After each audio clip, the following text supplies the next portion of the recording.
Assalamu alaikum warahmatullahi wabarakatuh.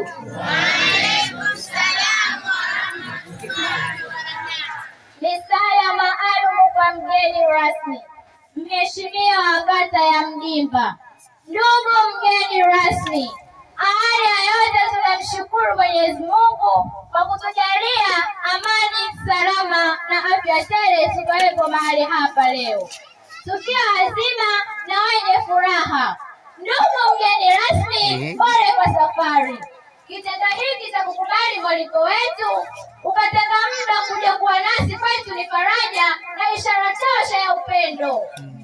Pia kwetu tumepokea kuwa ni kitendo cha kihistoria sana. Ndugu mgeni rasmi, tutakuwa wachache wa fadhila kama hatutaishukuru serikali ya Jamhuri ya Muungano wa Tanzania kwa kauli nzito iliyosema serikali haina dini ila watu wake wana dini. Kwa hiyo basi, hapa ulipo ni sehemu ndogo sana ya maandalizi ya malezi yenye neema ya maadili ya Kiislamu. Binafsi tunashukuru sana na sana, kwani tunatambua wazi kuwa dua ya mgeni ni bora sana na Mwenyezi Mungu anaipokea kwa haraka sana. Ndugu mgeni rasmi, sisi ni vijana, tumekubaliana jambo hili tulifanya kwa kila mwaka kwa kualika madrasati mbalimbali kusoma Qur'ani na sunna za Mtume Muhammad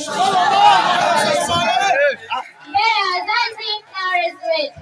Kama hatua ya mazoezi, labda itatokea mashindano ya usomaji wa Qur'ani kama inavyofanyika maeneo ya wenzetu. Ndugu mgeni rasmi, tunaomba tuunge mkono upatikanaji wa vitabu vya kujisomea. Pia tuna changamoto ya maeneo ya kusomea, yaani darasa. Ndugu mgeni rasmi, tunaomba dua njema shehe wetu kwa kazi kubwa anayoifanya bila malipo. Mwisho, tunaomba Mungu akubariki sana na kurudisha salama nyumbani. Amen. Naomba kuwasilisha.